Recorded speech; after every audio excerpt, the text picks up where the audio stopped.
Hi, this is Danny Doyle, and I love personal skills, but if you're a fan of the channel, you probably already knew that. Because I've made several videos where I look at older Fire Emblem games and give the entire cast theoretical personal skills. And hey, this is another one of those. It's for Awakening, the game that hashtag saved the franchise. This was voted on by my patrons, so if you would like a chance to exercise democracy and influence what game I tackle next, joining my Patreon would be the best way to do so. In fact, it's the only way to do so. There's a link below if you're interested, and it comes with several benefits, including a thank you from me. So without further ado, let me thank my patrons. Thank you to Autumn Kelsey, Storm, Jamie Collins, Marin Karen, Thick Mulder, Danielle Kalaskis, Jagan is an Est, Julia Kyoto, Arvis, Belwenska, Gameboo, Firent, Cordelia Frey, Smaz Ruby, Saxon, Seraphew58, Reflect, Robin Cars That Drive, Marin McLean, Tailored Muffin, George Grenville the 7th PM, SUP, Caius Cole, Gabe the Green, Control Alt Ages, Joanna the Wrench Witch, Juniper Jungbee, and Ginger. That's right, I read them in a weird order this time. I thought I would mix things up for this video. I don't know why. Before we dive in, I do want to go over my approach. Personally, I am much more interested in making skills that explore a character's personality than ones that quote-unquote fix them from a gameplay perspective. As a result, balance wasn't really my passion, so some of these skills are definitely stronger than others. But I did at least try to refrain from anything too busted. So sorry, Donald fans, I didn't give him a personal skill that allows him to one-round every single unit. But with that out of the way, let's dive in. Robin. Generalist. +5 hit and avoid for each equipped skill not from your current class line. In many ways, Robin is the poster child for reclassing, being the only first generation unit to inherently have access to every single class line. So I thought I would lean into this and give her something for jumping between these classes. Since Robin is pretty universally agreed upon to be a top 2 unit in Awakening, I didn't want to buff her too much, so instead just a tiny hit and avoid bonus. But hey, it is technically upside to something you're probably doing anyway. Chrom, Man of the People. Gain support points twice as fast. The most straightforward personal skill to give to Lord characters is Charisma, because hey, they inspire the people around them and they're good leaders and all that fun stuff. But Chrom already gets Charisma through his Lord class. So instead I decided to lean into Awakening's support system. Since everyone loves Chrom, it just makes sense that he would bond with them faster. This could potentially make it harder to get the coveted Olivia or villager girl marriages, but let's be honest, neither of those are especially good marriages for Chrom. Lissa, Army's Motivator. When using healing staffs on an ally, grant them +1 to all stats until end of turn. Lissa has expressed some insecurity about her inability to fight and the fact that she can't really contribute to the army as a result of that. But Chrom and Frederick reassure her that she is an important part of the Shepherds because she motivates everyone else to fight harder. I decided to take this motivational aspect and apply it to her in gameplay. Frederick, Guardian. When adjacent to Chrom, Lissa, or one of their children, +2 damage dealt and -2 damage received. Frederick definitely didn't need a buff, but I gave him one anyway. In the story, Frederick is overbearing and wants to protect the Exalt's family, sometimes even going against their own wishes to do so, such as when he plastered Chrom's cock all over camp. As such, I think it makes sense for him to fight even harder nearby them. Sully, Unladylike. When paired up with a male ally who has less strength than this unit, +25% dual strike chance. Sully's whole thing is that she is strong and tomboyish, oftentimes even stronger than men. And yet, in many of her supports, she complains about being sidelined just due to the fact that she's a woman. So I decided if she's a pair-up backup, which is kind of like being sidelined, but she's stronger than the person she's pairing up with, she has an extra chance to just sort of say, shove over, it's my turn now. Virion, Archiest of Archers. +20 hit and avoid when using a bow against an enemy using a bow. I figured that Virion, with the iconic line about being the archiest of archers, would be better than archers at arching.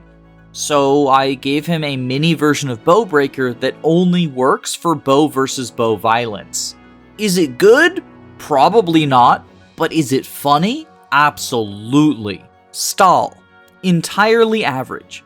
This unit uses fixed growths. So this is probably the boldest of the personal skills that I've given basically anyone.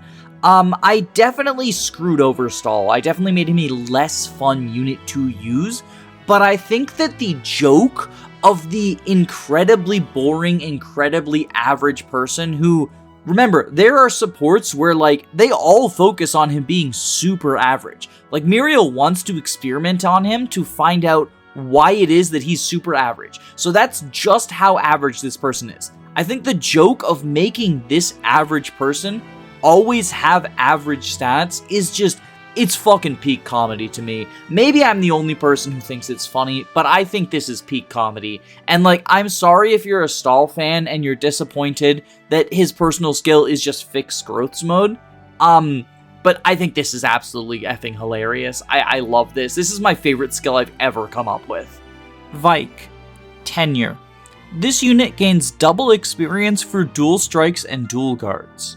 I like to imagine that while Vike is acting as a pair-up backpack, he is coaching the front person the entire time, so I thought that I would give him a skill that encourages him to do this. The game kind of already does this with the pair-up and trading tutorials in Chapter 2, and I think it gives a false impression that Vike is only good as a pair-up backpack, and this skill definitely adds to that false impression, so I want to clarify, like, Vike is still good at combat outside of pair up. Still, I couldn't really think of another more fitting personal skill for him, so yeah, sorry Vike. Muriel. Scientific method. When fighting an enemy with the same class as the previous enemy you fought, and using the same weapon as your previous combat, plus 40 hit and avoid. Muriel is all about doing research, and one of the big parts about research is repetition, repetition, repetition.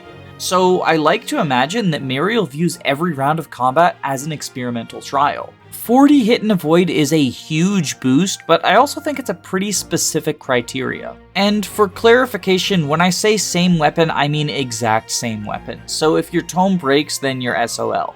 Sumia. Klutz. This unit gains chip experience even for combats that she misses. I feel like this one doesn't take much explaining.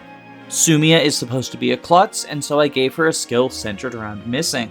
She's just such an epic girl fail. Her introduction involves her tripping over her own feet, despite the fact that characters in Awakening don't even have feet.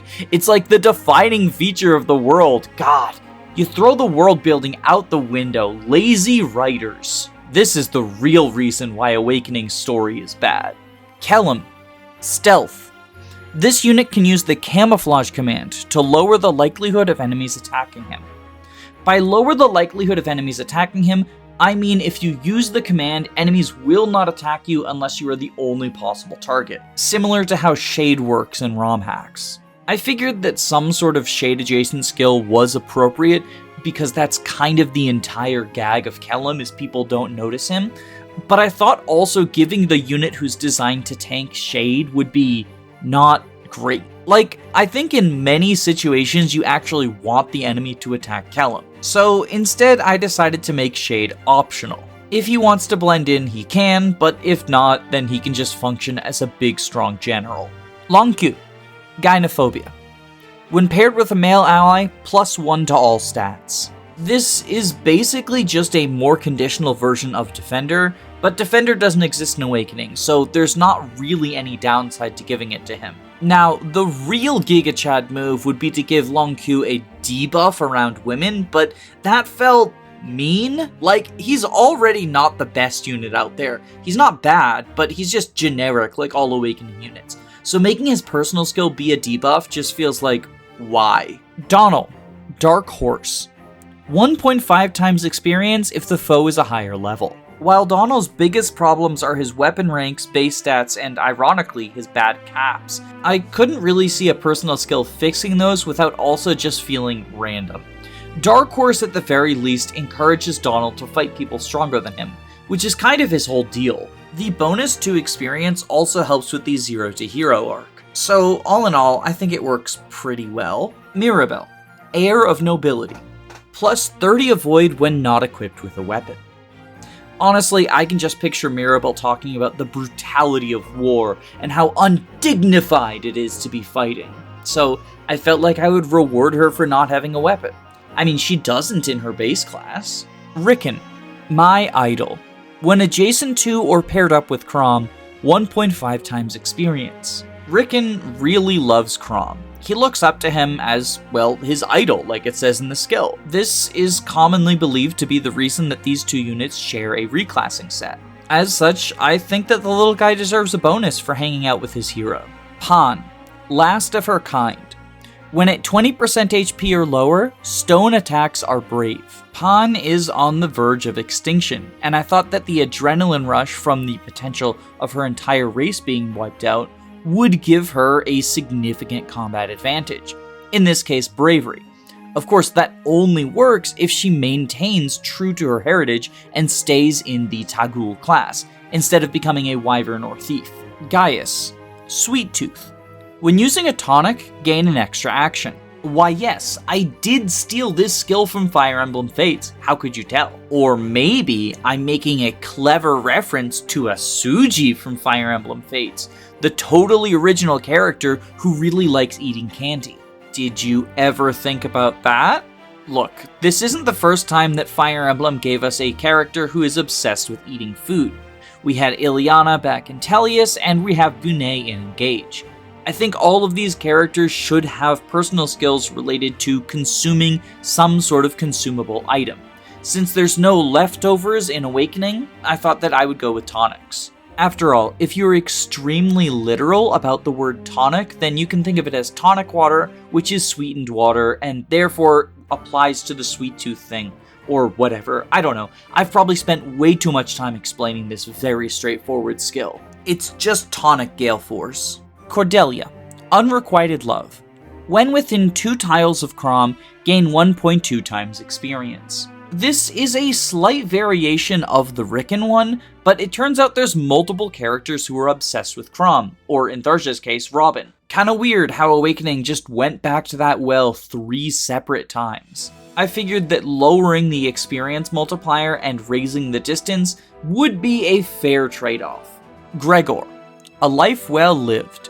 When this unit is level 20, gains +4 to all stats. Gregor has a bunch of wacky stories to share, and he really has experienced almost everything life has to offer. The equivalent of this for a Fire Emblem unit is hitting level 20, although in a game like Awakening, you could second seal to no longer be at level 20.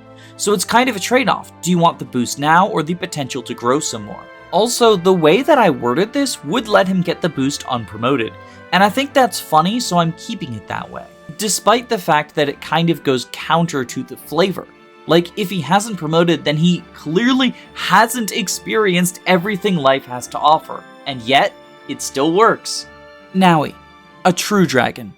+20 hit and avoid against Wyvern Riders and Wyvern Lords. This is just playing on the idea that Naui is an actual dragon unit, as opposed to Wyvern Riders who are not, but take effective damage from Wyvern slaying weapons. That's really all there is to it. Libra, Holy Man. +1 staff range. I've talked about this before, but it is exceptionally hard to come up with personal skills for staffers. While Libra is a promoted unit and not a staffer, there's not that much in his supports that I could really draw from. A lot of it is just the frankly transphobic joke about, haha, this man looks like a woman, ain't it funny? And I didn't really want to make a personal skill about that, TBH. Tharja, Robin's Admirer. When paired up with Robin, gain stat bonuses and attack and guard chances as if S support regardless of actual support level. Tharja is convinced that she and Robin are soulmates from the moment that they lay eyes, and so it makes sense that she would behave as if they already have an S support. The name of this skill and description of it would also change if you renamed your avatar. It's always going to be the avatar. She doesn't suddenly lose her personal skill if you decide to name them Big Boner 69. Which I've been told is actually the canonical name for Robin. Anna, Insurance Policy. When breaking a weapon or staff, luck % chance to gain a small bullion. This is a variant of Despoil, but since Despoil is a class skill in this game, I couldn't really give it to Anna. I like the idea of her personal skill making gold. I'm not a huge fan of how 3 houses and fates just gave her luck bonuses, because luck isn't really tied to Anna's character. Capitalism is. And a big part of capitalism is insurance scams. So in this way, Anna can try to cash in a phony insurance claim if she broke one of her belongings, and oftentimes it's successful because she's just so darn charming. Olivia, 2 left feet. If this unit misses an attack while paired up, her pair-up partner will automatically make an attack. Much like Sumia, Olivia is supposed to be klutzy. So this is a variant on the get a bonus if you miss skill. Not much else to say besides don't reclass Olivia into a combat class. Oh my god, please don't do it. Shirsh, loyalty. When paired up with a lower level unit, that unit gains plus 15 hit and avoid. Shirsh is Virion's retainer, and as such, I figured it would be appropriate to give her a retainer-esque skill. I didn't really want to limit her utility to only work if you were using the early game archer, so I decided to make it so that she could serve anyone, boosting their hit and avoid if she was their backup partner. Henry, macabre humor. After attacking and killing a unit, gain plus 10 crit until end of turn. The 2 things I know about Henry's personality is he loves killing people and he loves making corny dad jokes. And I don't know about you, but whenever I make someone wince with a corny dad joke, I feel like I landed a critical hit on their psyche.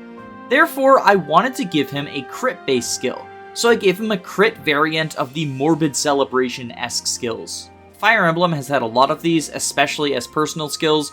It's just kill a unit, do a good thing, and I figured additional crit would be the good thing for Henry.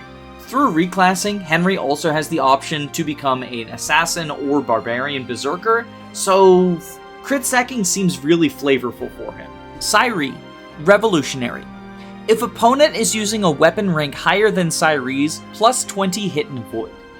For this one, I drew from both the gameplay and the flavor. Since Sairi is leading a revolution against an evil empire, it feels fitting for her to be less well armed than her opponents. After all, they're a standing army with access to a blacksmith and a whole country's worth of gold. However, this also works from a gameplay perspective because both of Sairi's reclass options lack sword access. So if you want to reclass into either Pegasus or Wyvern, she's going to end up in Bronze Weapon Hell. 20 hit and avoid isn't much, but it's at least a little bit of compensation for Bronze Weapon Hell. Tiki, Ancient Dragon's Wisdom. Plus 10 hit and avoid when a foe is at a lower level. As was the case with Gregor, I'm treating levels as an indication of age, and since Tiki is by far the oldest being on Arcanea, I felt like giving her a boost for being a higher level, and therefore higher age, felt appropriate. Normally I struggle with coming up with personal skills for staffers, but this time around the stone units were the most difficult ones. Part of it was just that I didn't want to encourage people to reclass them out of stone classes, but part of it was also they just so happened to have personalities that were difficult to assign mechanical skills to. Basilio, West Khan's Might. Plus 5 attack if initiating combat from the space directly left of the target. Basilio is the West Khan, and so I thought it would be very funny to give him an advantage for attacking from the west. Plus 5 is a very significant boost, especially if you're doubling, that's an extra 10 damage, and if you're quadding, that's an extra 20, but Basilio is one of the game's 2 Gotos, so this felt appropriate. On that topic, Flavia, East Khan's Might, plus 5 attack if initiating combat from the space directly to the right of the target. Yeah, this one is just the same as Basilio, but east instead of west. But they're a pair, like having paired skills felt appropriate for them. And I do really like the flavor of them pincer attacking from the left and right and just beating the shit out of another enemy, especially Grima because they are pretty good Grima killers. Lucina, Defying Destiny. If unit would take lethal damage, luck divided by 2% chance for foe to take that damage instead of this unit. Lucina's whole thing is about going back in time in order to defy destiny and overcome certain doom, which I really wanted to capture in her personal skill. The closest thing Fire Emblem has to certain doom is taking lethal damage. But just giving her Miracle as a personal skill was really unsatisfying. Not only because Miracle is a skill you can learn through a class line, but also because, like, Miracle's really not strong. Like, Kaze's personal skill sucks ass. I do not like his personal skill. I wanted to give Lucina something better. So I decided to make it Miracle on steroids. Not only does she survive, but she reflects all of that damage back onto her attacker. As a side note, the fact that Awakening is the second game in the series with casual mode means that you could abuse casual mode with this skill and just, like, constantly suicide Lucina in order to hopefully proc the skill and kill people. Outside of casual mode, I don't think this personal skill would be good, but it would be funny. And honestly, funny is better than good. Morgan, Specialist. +5 hit and avoid for each equipped skill from your current class line. Morgan has the opposite skill of Robin, focusing on getting skills from the class that they are currently in. Part of this is because Morgan doesn't need to start in Tactician, and instead, in many cases, will start in the base class of their non-Robin parent. So I thought I would give them a personal skill aimed towards the other end of unit customization. Whereas Robin's skill is about gathering skills from all other classes, Morgan's is about building the ultimate super unit for the class you desire. Owain, Aching Blood. When wielding a forge with a custom name, +10 hit, avoid, crit, and crit avoid. I was never going to come up with a skill better than Odin Dark's, so I decided not even to try. This isn't exactly identical to the Fates version of Aching Blood, but it's close enough, and I'm not even going to pretend that I put any effort into the changes. The only reason that I removed the 10 character requirement is I wanted people to be able to be more creative with their forge names. Kjell, Tomboyish. When paired up with a lower level male ally, +1 to all stats. Kjell has a similar personality to her mother, and so I gave her a similar skill. Instead of the strength stat being the defining trait, it is the level of the other unit. But if she's able to fulfill the condition and be stronger than the men, then she gets even stronger. Laurent, Academic Pursuits. +5 hit and avoid for each copy of the same weapon in Laurent's inventory. So for example, if he has 2 fire tomes, he gets +10, and 3 fire tomes, he gets +15. For this one, I picture the kid in high school who packs like every single textbook he owns into his backpack, and then 20 years later he wonders why he has scoliosis. We've all been to school with that kid, right? Laurent is that kid. He's overprepared and he gets a boost from it now, but in the sequel to Awakening, Laurent is going to have scoliosis. Cynthia, Overzealous Heroics. After killing an enemy, gain +2 to a random stat until end of turn. Even within her join chapter, we see Cynthia being overly enthusiastic to prove herself as a hero, and acting kind of foolish as a result. I wanted to give her a reward for kills rather than a penalty, so I decided a random stat would be the foolish aspect of things. She's just being a little silly, okay? Brady, Disturbing Visage. When Brady is not paired up, units within 3 tiles have -30% hit. Fire Emblem has experimented with the auras that affect foe and allies alike, and I tend to think that they are pretty annoying. However, Brady's whole thing is that, like, he's ugly and it disturbs people around him, especially his scar. So it really felt like I needed him to intimidate everyone around him. I wanted a way for you to turn it off, however, so I figured if you really want to use Brady but don't want to deal with the accuracy penalty, just pair someone into him, and they will be the person who's the eye candy instead of Brady. Yarn, On Edge. If unit is at weapon triangle disadvantage, treats combat as weapon triangle neutral. I mentioned earlier not wanting to encourage you to reclass your stone units, but this is the one where I gave up.